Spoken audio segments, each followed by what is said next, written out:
Oi, gente, tudo bem? Então, eu vim mostrar outra pastinha, né? Esse não é um vídeo, ele é... Como é que eu posso dizer? A gente foi fazer em formato de podcast. Não sei se é isso que se chama, enfim. Aí o nosso tema era terror e medo. Então, se você tem medo de alguma coisa, talvez você não deva escutar isso aqui. Não tem imagens, é só a voz, sons e enfim. Que é esse aqui, ó, que eu fiz da aula de cognição. Tipo, aparece a minha voz, no caso, mais no finalzinho do vídeo, e aparece a voz da minha colega e do meu outro colega. Enfim, que foi em grupo também que a gente fez. Como eu disse, os grupos eram bem separados. Então, tipo, o grupo desse aqui não são as mesmas pessoas desse, entendeu? Que. Deixa eu ver. Tipo isso. Enfim. Então, vamos lá.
Olá, bom dia, boa tarde ou boa noite, dependendo em qual horário você estiver escutando. Achamos muito importante começar essa conversa apresentando quem são as pessoas que estarão contando a história e fazendo as análises a seguir. Todos nós somos alunos da aula de cognição e processos de significação e atendemos pelos nomes de Luciana, Matheus, Sandriane e Victória. O nosso grupo escolheu o assunto terror e medo. E o objetivo dessa conversa é entender o que cada um deles significa. Também fizemos algumas pesquisas para entender qual é o efeito do terror e do medo nos seres humanos. Para o desenvolver da conversa, utilizaremos a semiótica de Peirce, que foi um filósofo muito comentado durante nossas aulas do semestre todo. E também é de extrema importância para todo o conteúdo que será abordado ao decorrer da conversa. Fizemos muitas pesquisas e, depois de um estudo mais amplo, decidimos focar no que a gente aprendeu ao decorrer do semestre, que seriam os ensinamentos sobre ícone, índice e símbolo, e fazer a análise, então, do assunto que a gente escolheu com o conteúdo que a gente estudou. Com a análise do assunto que escolhemos, pretendemos fazer algumas relações e também assemelhar o conteúdo que vimos durante todo o semestre com o que é muito representado em filmes e séries de terror. Especificamente, vamos falar de alguns espíritos obsessores e entidades malignas, bem como o terror e o sentimento de medo que são provocados por esses filmes nas pessoas que consomem esse tipo de conteúdo. E como isso pode acabar se assemelhando a muitas coisas, as quais a gente consegue perceber ao nosso redor o tempo todo. Antes de começarmos a análise e fazermos as relações e perceber quais são as semelhanças entre o assunto que a gente escolheu e o conteúdo que a gente estudou, achamos importante trazer também os conceitos daquilo que vai ser abordado na conversa, para que fique mais fácil de entender e seguir a nossa linha de raciocínio. Depois da gente consumir filmes e conteúdos ali do gênero de terror, que foi o assunto que a gente escolheu, a gente se aprofundou um pouco em algumas coisas, e uma dessas coisas foi entender um pouco sobre o que é um espírito obsessor. Depois de algumas pesquisas, enfim, entendemos que um espírito obsessor é aquele tipo de espírito que se ocupa de uma forma temporária da vida das pessoas. E ele tá ali para causar alguns transtornos e prejudicar o dia a dia dessas pessoas. E isso acontece porque Algumas pessoas estão propensas a ter uma sintonia com esse espírito obsessor. Esses espíritos conseguem, de fato, se conectar com esses indivíduos e causar alguns transtornos e estragos quando nós, estamos mais frágeis e vulneráveis. E falando muito da parte mais espírita, E a gente pode perceber que está com uma conexão com esses espíritos obsessores quando nos sentimos muito cansados, muito estressados, desanimados, adquirimos vícios novos, nos isolamos com muita frequência, percebemos pensamentos intrusos e contraditórios, bem como negativos, e começamos a ter muitos ataques de raiva, crises de choro, sem motivo aparente. Dizem que para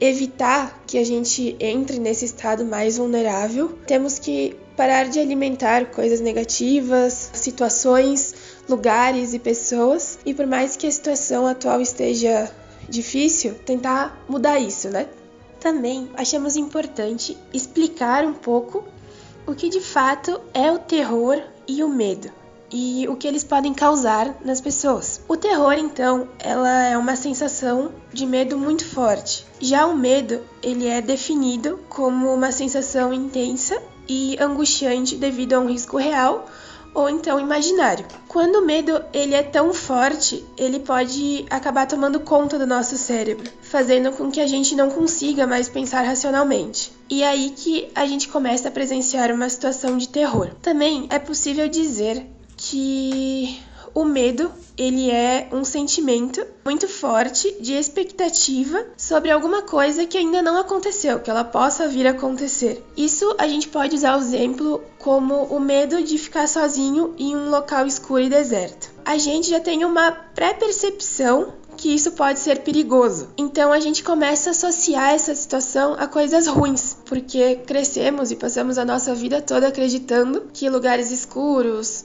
vazios ou andar à noite sozinho é uma situação de risco, fazendo com que então o nosso medo se intensifique cada vez mais. O terror também é um gênero que vem cada vez ficando mais famoso e ele é abordado em filmes, em séries, livros, contos, enfim, diversos conteúdos desse gênero. Se a gente for usar o exemplo do local escuro que eu acabei de dar, é comum que o personagem desses filmes, enfim, séries, ouça sons ou até veja coisas que possam acarretar nele pensamentos de experiências ou até que façam ele ter as sensações ruins.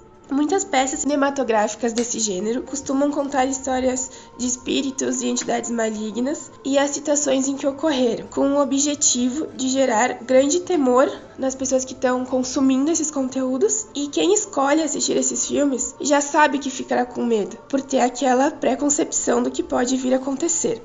Isso foi uma breve explicação do que a gente mais vai dar prioridade ao decorrer da conversa. E acho que agora que a gente já explicou um pouco mais sobre o que nós vamos falar, o conceito de cada coisa, já dá para começar a análise.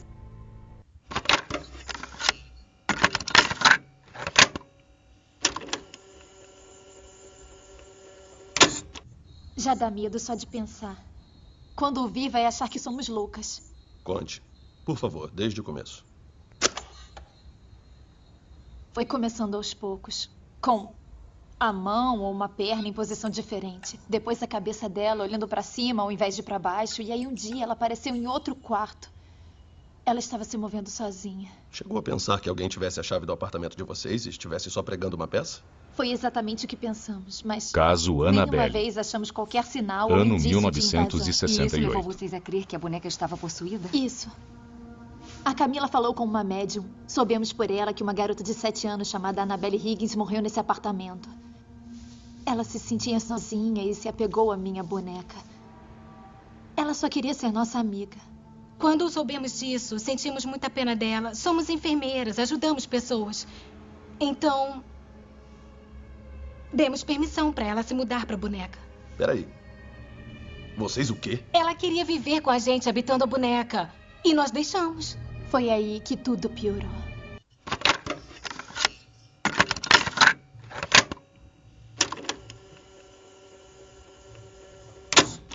Como objeto de estudo, nós decidimos usar o filme Invocação do Mal. Ele é a história de dois investigadores paranormais, o casal Ed e Lorraine Warren, que são chamados para ajudar uma família que está sendo aterrorizada por uma presença obscura e maligna em uma casa afastada. A família e os investigadores são forçados a confrontar uma entidade demoníaca, ficando presos no caso mais terrível de suas vidas. Sendo assim, como podemos usar a semiótica nesse filme? Conforme Peirce define, a semiótica é o estudo dos signos que estruturam os processos de significação, e ele define o signo como uma coisa, que é o seu fundamento, que está no lugar de outra, seu objeto, para alguém, seu interpretante. Em outras palavras, um signo é aquilo que, sob um certo aspecto ou modo, representa algo para alguém. No caso do filme, nós tomamos o conhecimento que o principal objetivo é que os investigadores paranormais combatam uma presença maligna, desafiando o mal e os seus próprios medos em busca de trazer a paz de volta para a família. Logo, conseguimos comparar com a realidade que vivemos, onde percebemos algumas situações em que nos identificamos com a história e os personagens presentes nela. Como forma de qualidade, o filme traz personagens nos quais formam uma família, aparentemente em harmonia, até onde seus integrantes começaram a perceber acontecimentos estranhos ocorrendo consigo mesmo e ao seu redor.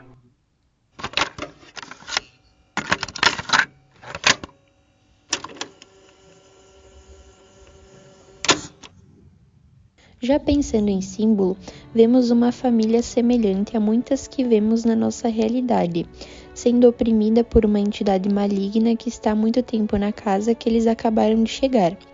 Essa entidade não aceita nova presença na residência e começa a atacar o membro da família considerado mais fraco, nesse caso, a mãe.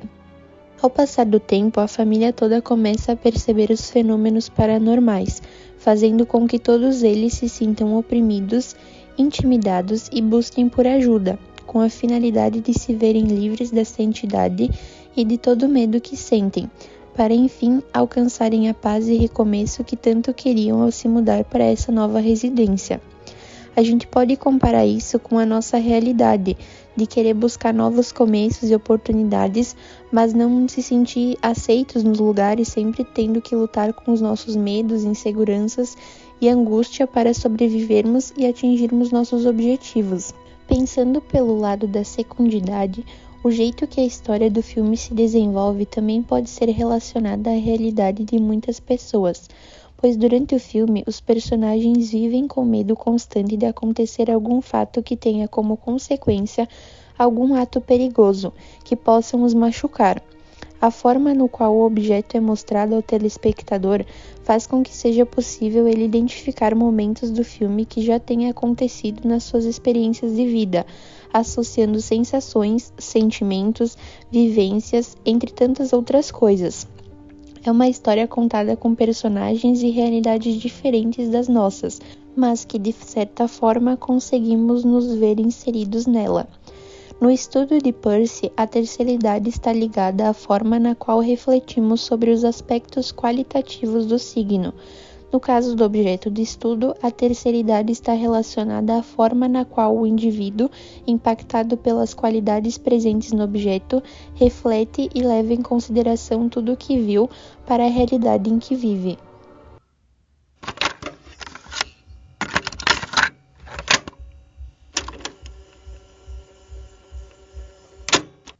E para concluir este podcast, podemos citar novamente os personagens da família que busca um novo começo e é atacada por uma entidade de espíritos malignos, vivendo sempre com medo e lutando por paz e segurança. Assim também acontece muitas vezes na nossa realidade, em que os lugares que frequentamos e as pessoas que convivemos tentam nos silenciar, fazendo com que tenhamos que lutar com nossas inseguranças, tenhamos que passar por cima do medo que nos paralisa para seguir em busca de nossos objetivos.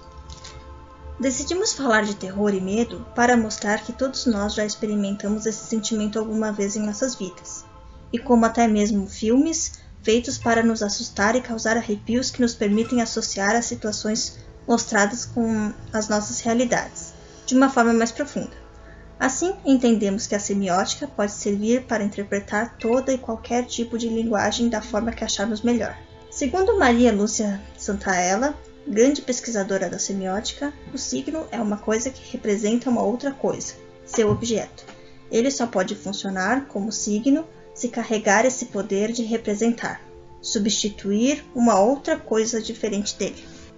Bom, era isso para o nosso podcast. Espero que tenham gostado e até logo.